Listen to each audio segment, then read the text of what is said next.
Hai semuanya, kembali lagi di channel Portal Edukasi. Pada kesempatan kali ini, kita akan mencoba contoh soal IPA kelas 8 bab 1, yaitu tentang gerak benda dan makhluk hidup di lingkungan sekitar. Soal nomor 1, berikut ini merupakan contoh otot yang bekerja secara sadar dan tidak sadar yang disebutkan secara berturut-turut adalah A. Otot dahi dan otot gastrocnemius, atau B. Otot jantung dan otot dahi, C. Otot bisep dan otot jantung, atau D. Otot jantung dan otot trisep. Kalian coba jawab ya.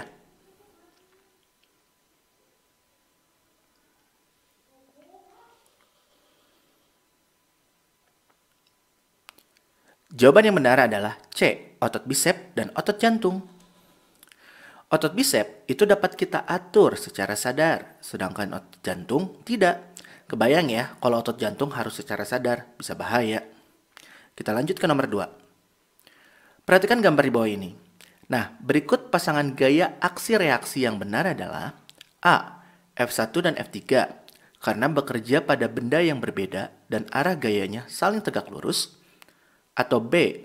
F1 dan F2 karena bekerja pada benda yang sama dan arah gayanya saling tegak lurus, atau C. F1, F2, dan F3 karena ketiga gaya tersebut menggambarkan gerak bola, atau D. F2 dan F3 karena bekerja pada benda yang berbeda dan arah gayanya saling berlawanan.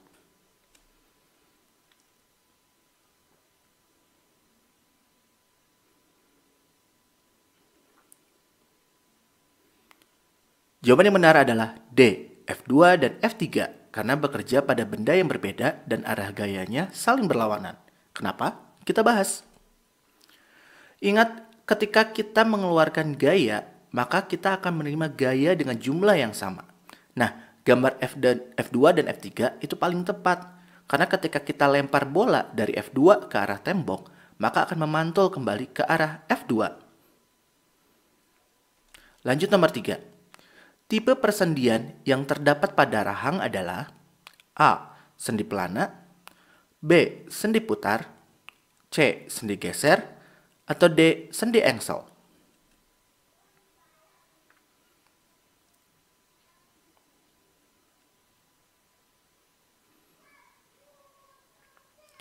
Jawaban yang benar adalah A. Sendi pelana. Kita hanya bisa menggerakkan rahang kita kedua arah.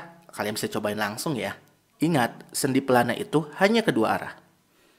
Soal nomor 4. Saat terbang di udara, burung itu menerapkan hukum ketiga Newton. Nah, berdasarkan fakta tersebut, maka perbandingan besar gaya aksi dan reaksi antara burung dan udara yang tepat adalah A. Berbeda, karena gaya yang dimilikinya lebih kecil dari gaya gesekan udara, sehingga burung dapat maju ke depan.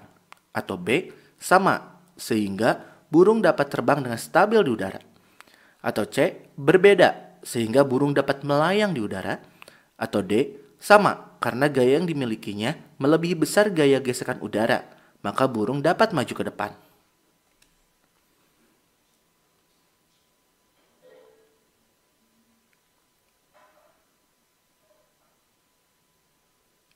Dan jawaban yang tepat adalah B. Sama, sehingga burung dapat terbang dengan stabil di udara. Kenapa? Kita bahas ya. Ingat, hukum 3 Newton adalah F aksi sama dengan negatif F reaksi. Besarannya sama, hanya arahnya yang berlawanan. Jadi, burung bisa terbang dengan stabil di udara karena hal ini. Kita lanjut ke nomor 5.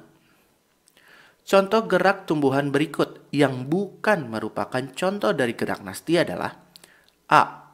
Menguncupnya daun tumbuhan Leguminosae, atau B. Merekahnya kulit buah-buahan yang sudah kering pada tumbuhan polong-polongan, atau C. Gerak menutupnya daun putri malu, atau D. Mekarnya bunga pukul 4. Kalian coba jawab ya.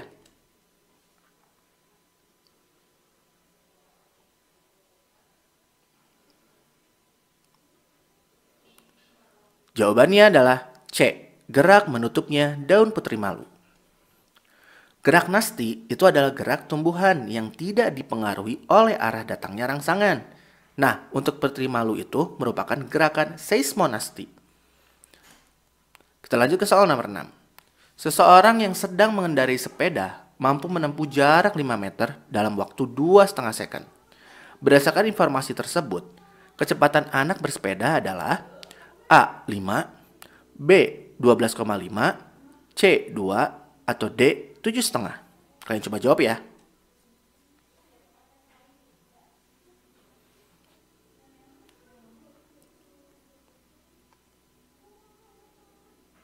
Jawaban yang tepat adalah C. 2. Nah, untuk soal ini kita bisa bikin diketahui, ditanyakan, dan jawab seperti ini. Pertama, diketahui jaraknya adalah 5, maka kita tulis S sama dengan 5. Kemudian tadi ada waktunya 2,5 second, maka kita tulis T sama dengan 2,5. Kemudian ditanyakan V, maka kita jawab.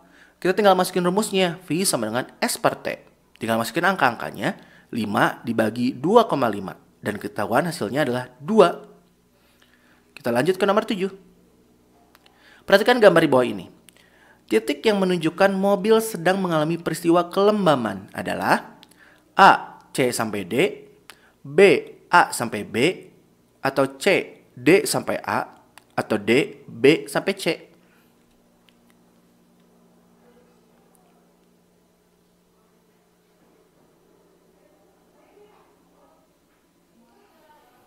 Jawaban yang tepat adalah D. B sampai C. Kenapa? Kita bahas ya. Ingat, peristiwa kelembaman itu adalah kecenderungan benda untuk mempertahankan diam atau geraknya. Kalau kita perhatikan kembali, B sampai C, kita bisa lihat itu kecepatannya stabil, tetap sama ataupun tidak berubah. Jadi jawaban yang tepat itu B sampai C ya. Kita lanjut ke soal nomor 8. Fungsi sistem rangka antara lain untuk melindungi organ internal. Pada tubuh manusia, tulang yang melindungi jantung dan paru-paru serta otak secara berturut-turut adalah A. Tulang tengkorak dan tulang rusuk, B. Tulang rusuk dan tulang tengkorak, C. Tulang belakang dan tulang tengkorak, atau D. Tulang belakang dan tulang rusuk.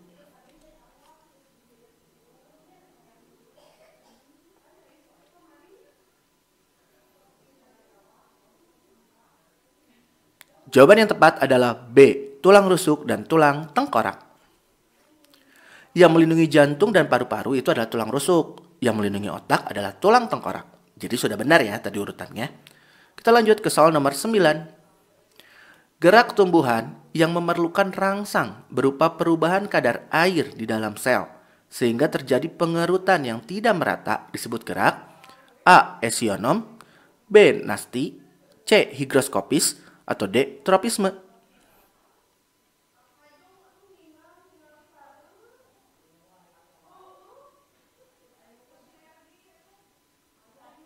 Jawaban yang tepat adalah C. Higroskopis.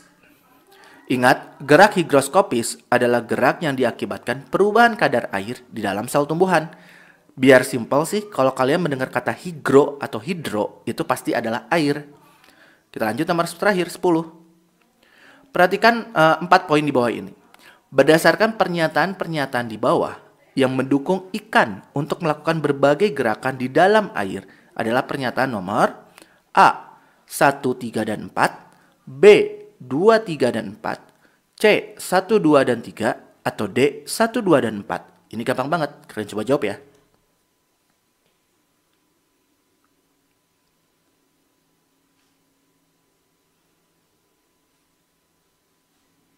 Dan sudah pasti jawabannya adalah D. 1, 2, dan 4. Kenapa? Kita bahas.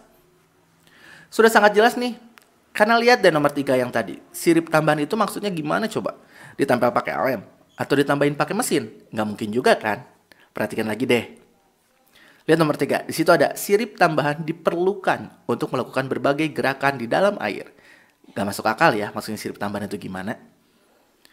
Nah, jadi gimana? Dari 10 soal, kalian betul berapa nih? Kalau nilainya masih kurang memuaskan, coba lagi materinya dibahas lagi ya. Terus pelajari lagi. Dan kalian coba lagi latihan soal ini. Nah ya mungkin cukup sekian. Terima kasih telah menyimak video pembelajaran hingga selesai. Semoga bermanfaat kita semua. Jangan lupa like, comment, and subscribe.